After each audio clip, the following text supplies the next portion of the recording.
Hi, I'm Anthony from Sydney Backyard Veggies. Just over at my corn patch today. I need to do a bit of work on them. Actually need to add a bit of fertilizer to get them going. They're at that stage where it's crucial to get extra nitrogen to them now so they can form their ears and put on a bit of size. I've got 4 rows here that I need to work on, and once I've added my fertilizer, I'm going to hill the soil to give them extra support, especially as they get larger, so they can deal with the wind. But before I start, I'm going to take you through and show you where my patch is at the moment, and then I'll start going through and start dressing these plants. So before I start working on my corn patch, I just want to show you where it's at the moment. I've got 6 rows of corn planted here, and these were planted at different stages. I did plant my first direct seeded my first round of corn in this spot at about 4 weeks ago, and because of the poor germination I came through and did a second planting. So as you can see, there are a few corn plants that are just at different sizes. You've got these ones were obviously the ones that germinated earlier, and then you've got the smaller ones here. Still struggled with germination, so then I went and got some additional seedlings. This is the old tomato patch, and I ended up planting 2 rows, additional rows here, but also interplanted some of the younger seedlings in the spots where the gaps were still there. So at this stage I've got 54 plants in total, and I'm hoping that they all will produce at approximately the same time. I'm expecting these to be harvested in late March. Well, what I'm going to do now is I need to add my fertilizer, so I'm going to come through and add in some fertilizer into the rows, water it in, and then I'm going to bring the soil and actually hill it around the base of the plants to actually give it a bit of support. Now I've done this a few times in other videos, and it's just my technique, so I'm just going to do that today as well. So I'm going to come through and hill the soil around the plants at around the base to give them a bit of a support. This is what I do with all my plantings of corn, and they really find that it does produce help produce a larger plant. So at this stage of the plant's life, they do need a really strong boost of nitrogen fertilizer. The more nitrogen I find in my experience that I add to these plants, the better that they perform. And the end objective is to try to get 2 ears of corn per plant.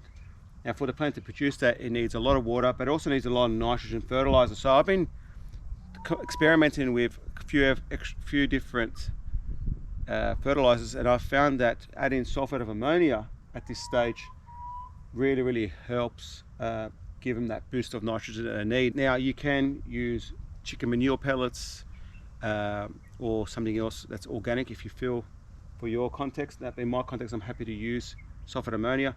If you are using more organic style fertilizers, be aware that they probably got 4% nitrogen content, so you will need to add a lot more to each of the plants. Now I'm going to come through and just add a little bit in each of the plants, and I'll show you how I do it. And there's a little few tricks and pointers that I want to show about as to how to apply this fertilizer. So I'm going to slowly come through and add a bit of that sulfate of ammonia just close to each of the plants, but being careful not to touch the plants. I'm not too concerned about the weeds, because when I'll come through and hill the soil, I'll knock off most of those weeds out. But let's continue down the row and just add in that potash, that ammonia, sulfate ammonia, just between each of the seedlings.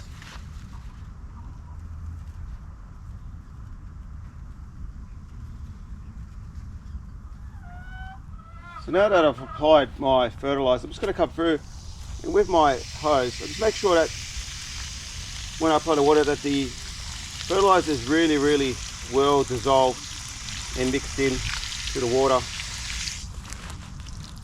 And in doing so, it just makes it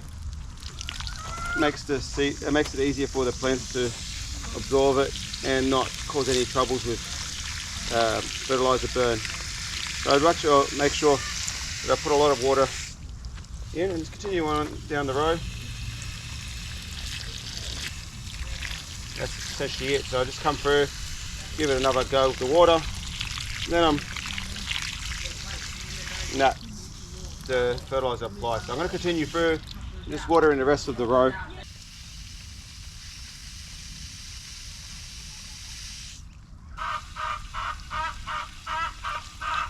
So I just finished applying that fertilizer and I've watered it in now, so that's done. Now I'm going to come through, and at least for the first 4 rows, I'm going to come through and heal the soil. And the reason why I do that is to actually provide a lot more support to these plants.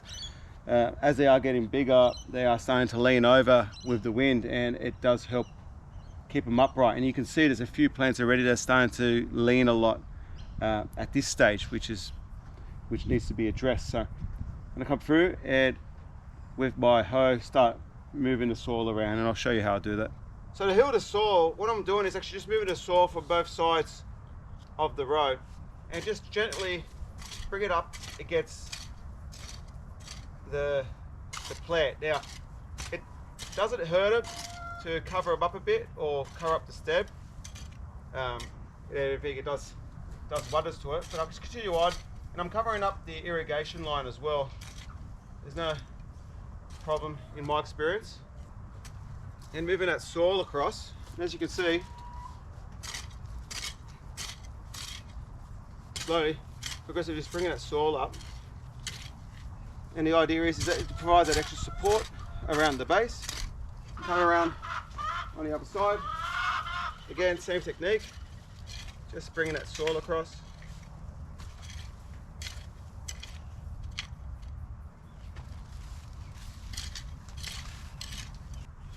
So that's soil. I will come through with my rake and just try to compress that soil. And I tend to just use my foot even just to firm that soil around the base of the plants. And that's it. That's now all supported. I'm going to continue on and actually doing the rest of the rows. Then I'll show you the end result.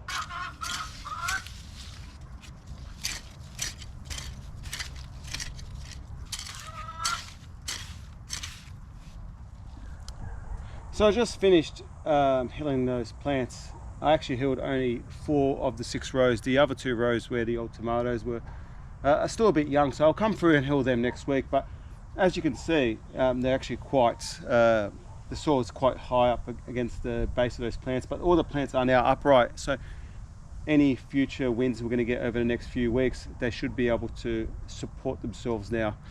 I've got the irrigation on, so the irrigation will be, these plants will be watered daily. We'll foliar feed the corn just before the tassels form. I'll give them a liquid fertilizer feed, try to increase that nitrogen. But besides that, I think I'm done with the fertilizing. I'm just going to keep on top of the insect damage. The insect pressure at the moment is quite high because we've got this hot, humid weather. So I will be spraying them with pyrethrum once a week just to make sure those caterpillars are kept at bay. And also aphids. I've been having an explosion of aphids in my garden at the moment too, so just keeping an eye on those, making sure you don't have any aphids on your corn. Now, like I said before, I'm expecting the tassels to start showing in about 2 weeks time, and I'll be harvesting these plants in about 6 weeks, so which is great because I will be clearing this bed and I'll be putting my brassicas in here at the moment. So really looking forward to that to happen. I actually do enjoy growing corn in the summertime. It's a favorite of the family, so really looking forward to getting a decent harvest out of these, and I'll keep you updated on how they go over the next few weeks. Just for a corn patch update, I'm just over at my patch now, and it's been 2 weeks since I applied that fertilizer, and the main crop is now just starting to flower and the tassels are starting to form on the ears. So I'm expecting those to be harvested in about 3 weeks time. It normally takes 21 days from the time the tassels show to when you're harvesting your fruit. The front ones I have healed and fertilized as well, and they start coming along as well. They will start to form their tassels. I'm expecting in about a week and a half's time, and I'm hoping that this whole bed will be cleared in about mid-March, mid to late March. I am going to do one final foliar feed of liquid fertilizer on the plants now. I find that adding that last burst of nitrogen now really helps those ears to form, and I make sure to keep the water up to them. Now I will keep getting sprayed with pyrethrum once a week to make sure that the caterpillars don't get into the ears of the corn, but besides that, everything's looking great, and I'm really happy with how so I'm over at my north facing beds today, and what looks like an absolute mess of weeds and growth is actually my pumpkin patch. I do, funny enough, have 12 pumpkins planted in this location here, and just over time, as the pumpkin sprawls over the lawn, I've had to resort to not mowing this area, so it's looking quite overgrown. But today's the day. I'm going to come through, harvest the pumpkins, clean up this patch, and get it ready for broccoli seedlings. So, but before I start picking the harvest, I just want to show you. I'll just show you what it looks like at the moment, the pumpkin patch, and the amount of fruit that I have out there. So just come through. I've got this patch here. I've got 12 pumpkins planted in this. I planted butternut pumpkins. I believe the variety was called Havana. Look, I do have a few pumpkins in here, but I made a mistake this year. I didn't add the amount of fertilizer that I needed at the crucial stages of growth. And so what's ended up is there's a lot of really small pumpkins. Like this one, yeah, they're quite small pumpkins, but look, it is what it is. There are a few bigger ones when I did get around to putting in some fertilizer. I did get some half decent sized ones, or size ones like that. But generally speaking, most of the crop is quite small. For next year, I'll make sure I add my fertilizer at the right time. But what I'm going to do now is just come through, just do a look through the patch to see where I can find all my pumpkins, harvest them, and then come through and mow all this lawn back and clean it all up.